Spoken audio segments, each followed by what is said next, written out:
Hello and welcome back to the next One Piece review and discussion.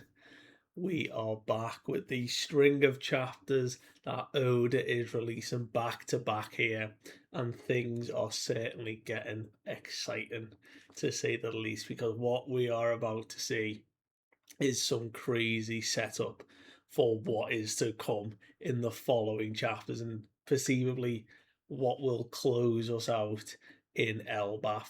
So, without further ado, chapter 1187, The Cause.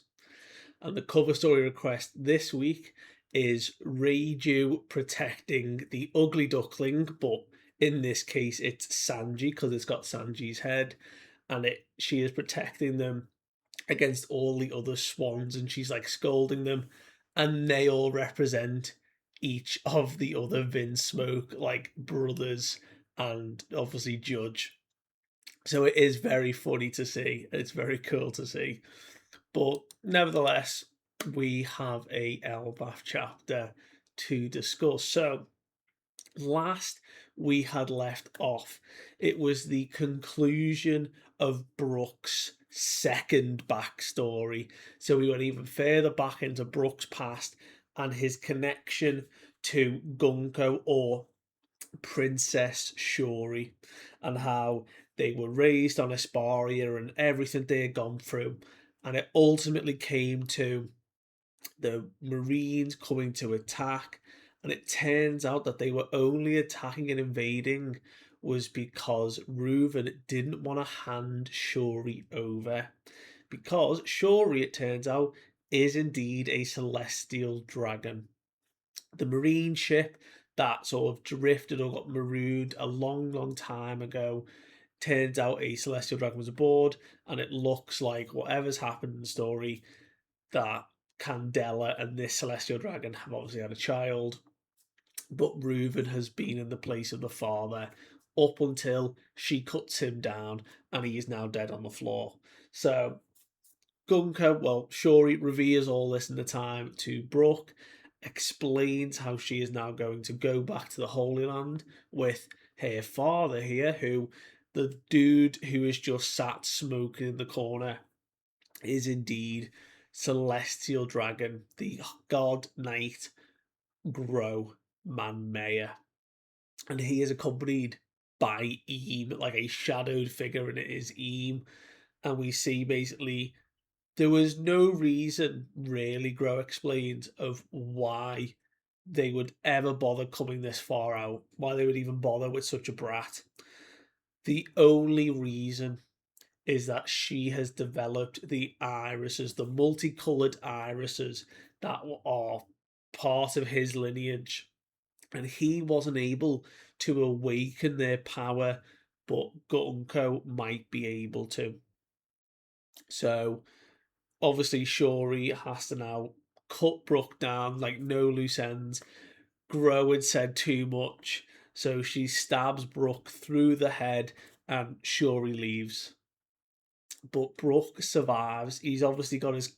We now find out how he got that scar on his skull, but whether through the trauma or whatever, he had wanted to forget about this painful memory. But obviously, in seeing Shuri now, it's all being like kicked back up for himself. And we go back now to present day Elbaf, where he's confessing all this to the other Straw Hats here, and basically begs for their aid. He wants to trust in Shuri one last time because he thinks she's being possessed.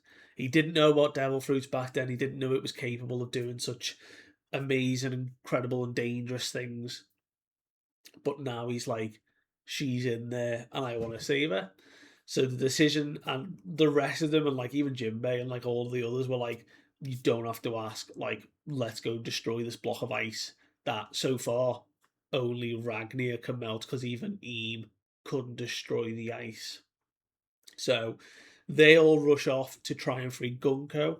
But in the meantime, we have Eam and Loki just having a casual break, a little 2 minute rest, hydration break as it was, between their fighting, because Eam is explaining to Loki how history is just repeating itself.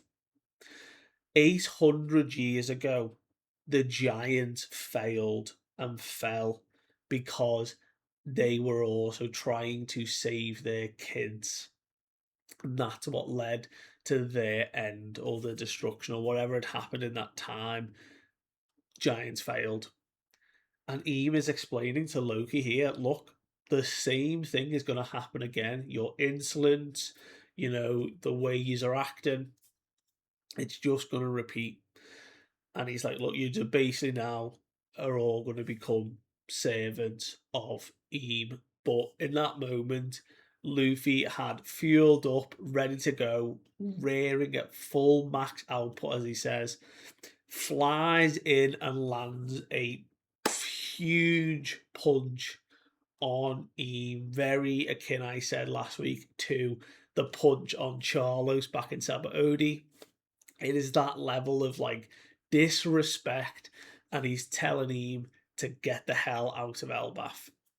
So we pick up in the following impact of that punch, huge conqueror's wave, massive punch, and Eam, as he's flying back, literally from the impact, retaliates immediately. Like, as he is like mid-flight back, about to crash land, he's took the hit. We can see blood on his mouth. He fires out two of his omens, two little flaming clouds that latch onto Luffy and Loki in this moment. And they're in conversation. Luffy's like, look, you look real beat up. Just take a break. And Luffy's like, you know what? I'll give you that one. That was a good hit. If it wasn't because of all the damage I'd already done to him, you wouldn't have got so lucky. And he's like, wait, what do you mean relax? Like, who do you think you're talking to? Like, I'm still good to go. And they see these flames attached to their body, and it's Loki's first. You see that Eames already back flying in the distance, already up, wings spread. And Luffy's like, damn, these flames are like really getting in the way. Like, but they're not burning. They're not causing any damage. Like, what is up with these black flames? Eam builds up an attack here, and we see the flames on Loki are talking to each other. It's like splintered, and they're in conversation, and it is very quick, very brief. But they say we need to like converge on the spot where this dude was stabbed moments ago by the Great One. So they basically spread out to find the point where the Judgment Sword Nemesis from a couple chapters ago, when Eam had pierced him in that spot, they hone in and begin to stick to that spot on Luffy's chest. And as the stigma flies out, we see a huge sword flies right past Luffy. Luffy doesn't even see it coming, like instantaneously, and it flies straight into Loki's chest. And he gets sent flying. Like, this is a huge attack that gets dealt here. Goes absolutely flying. And we cut over briefly to the group of Straw Hats here who are trying to break Gunko out of the ice. So we've got Jinbei, Usopp, Frankie, Nami, and obviously Brook, all together trying the collective effort, lightning attacks, explosions, punches, anything they can do to melt this ice, and it's not budging. And there's a hugely comical moment here where Frankie and Brook are like, this is just strange. Like, it's as hard as diamond, but what's really weird is this like block, if we could call it like an ice block, isn't even that cold. Like, I'm touching it and like nothing. And Frank is like, yeah, you're right. Like, there's no like sensation to it. Like, I'm not really sure what's going on. And Nami's looking at them both like, you're both like not human. Of course, you're not going to feel the cold, but it's freezing. Like, get a grip. So as they're all shouting at each other, trying to figure out a way to deal with this, Loki flies and hits the ice block, literally back cracks against it, absolutely rough, doesn't budge. The ice holds. So even Loki full size, blasting back into the ice, doesn't even budge, crack, melt the ice in any way.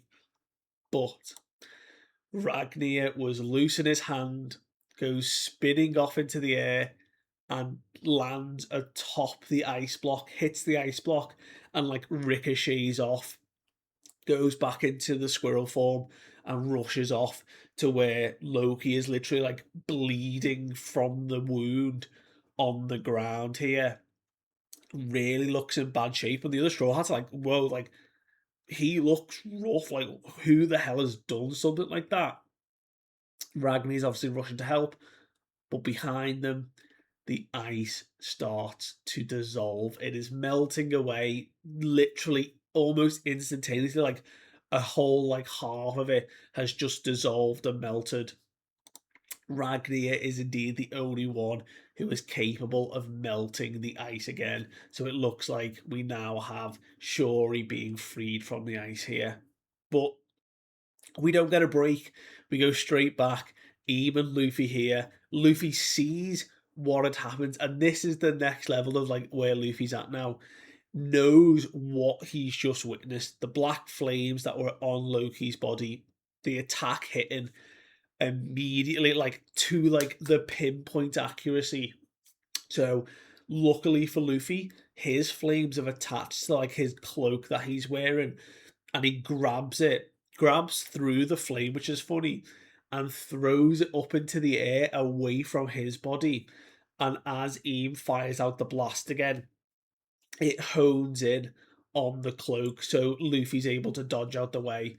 And Eam's like, doesn't show really much emotion, but goddamn, he's got to be impressed that Luffy in that moment like realized what he needed to do.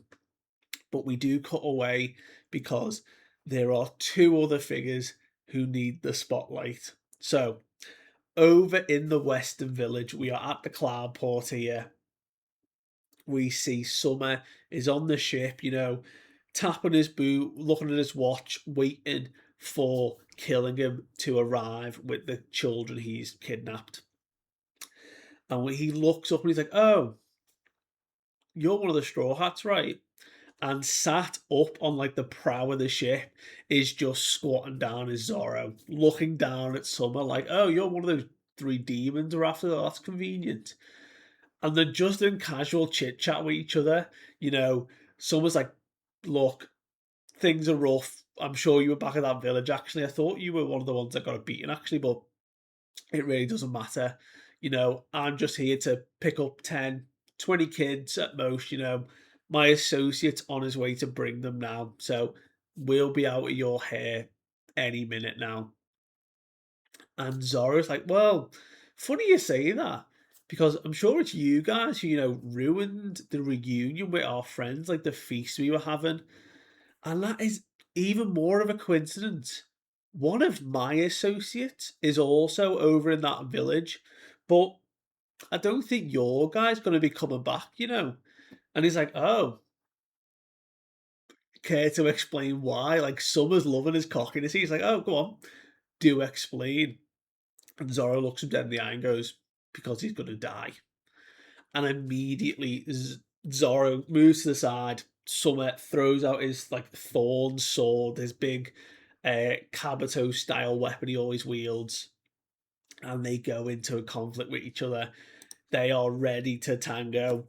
And as we come over now to inside the village, we can see Zaza, the rain god, is causing absolute carnage. Like, the devastation this huge deity is causing with just the sheer abundance of water. No attack from any giants is causing any bit of damage. It is swallowing the entire town or village up here. And overarching like these panels is Sanji, who is now starting to grasp the situation, he explained. And he's kind of off to one side, like lighting his cigarettes as he does. And he's like, "Right, problem number one, this monster is as big as any giant, and it's kidnapping the kids and currently has the kids hostage. Problem two is that really pains him that he's looking at the mothers and he can't stand the sight that they are like crying out. But therein lies another issue. This monster is a woman. And he says, I can't kick that. It is a pain to deal with. And it looks like, the Warriors won't be able to stop either. They are going to continue on until their kids are safe. And we see Ripley like takes a hit, whatever's attacks just hit her, immediately gets back up, screaming for Colin. The kids are screaming, like bubbling away, trying to like tell their parents they're sorry, they're scared, they just want to go. And then Sanji explains, then there's problem three, which is I really can't stand to see a woman cry. So, you know what? It's actually okay I don't join that fight because I've realized I only need to get rid of you. And he finishes and he launches a kick straight at Killingham because, again, Sanji's very quick to determine doesn't matter even if the Giants lose sight of you. You can't outrun me. So I just need to deal with you. And Killingham's like, Jesus, this guy, like, can we get on with this? Like, you're really tough and you're really annoying here, but like, we're just gonna wrap this up because once you're out the way, then it's fine.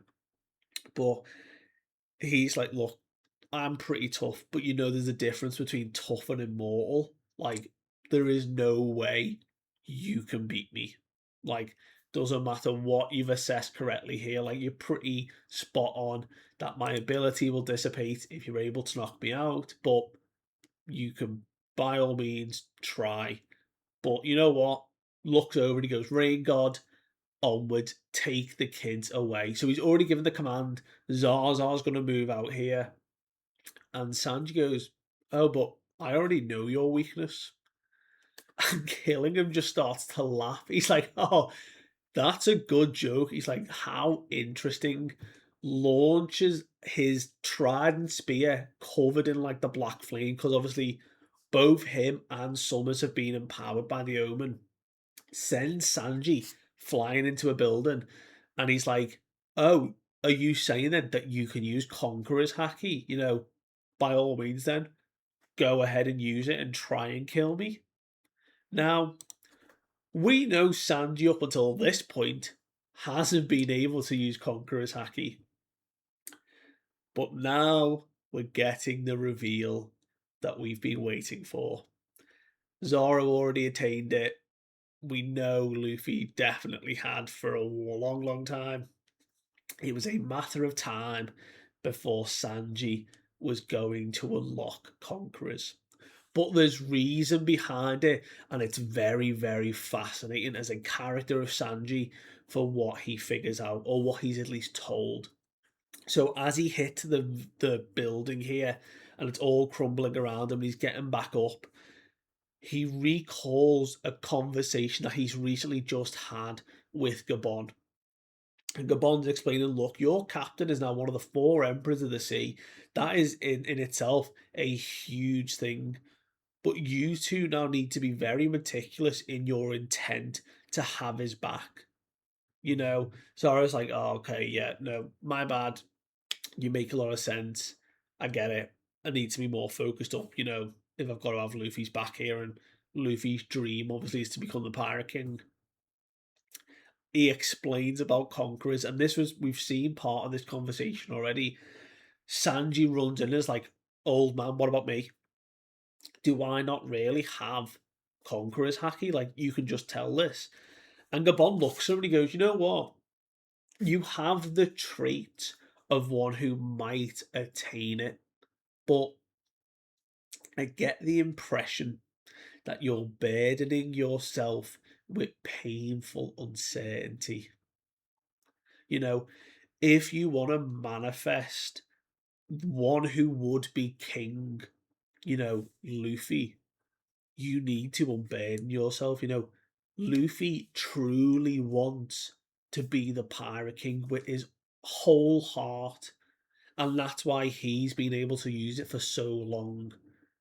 So, what's been holding Sanji back this whole time? Because he's burdening himself with something. Now, I don't know if this is to do with the reason why he's chosen like he can't kick women, or he doesn't want to use his hands, or any of the number of kind of restrictions that make up Sanji who he is. And I don't think it should be them. I think it's more the responsibility of where they're heading now, and the way he's always looked at himself, the way his family has treated him.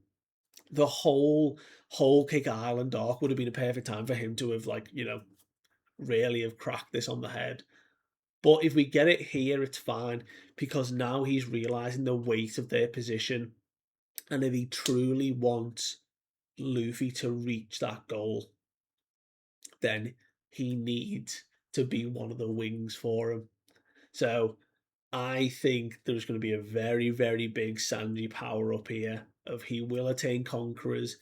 Don't know the full pathway that Ode is going to walk him down, but it will eventually be some character growth for Sanji about how he overcomes his own ideals, his own thinking, or he doubles down on something so that he can be someone who wields conquerors. So that's going to be great to see. But we end with a final shot of Luffy going into Gear 5. Clouds are swirling, and Ian just says, "Oh, thou hast now revealed thyself, Nika." And Luffy's like, "Can you just stop calling me that? I'm Monkey D. Luffy. I'm the man who's going to be king of the pirates." And we get the title card, Saint Nerona Eam versus Monkey D. Luffy. Gonna be absolutely nuts the next chapter. We don't have a break. So really, really going to be a crazy chapter of seeing what these two are now going to do to each other to really cause some damage. But thank you so much for watching. I do appreciate it. Let me know what you thought of this chapter, and I'll see you guys next time. Bye.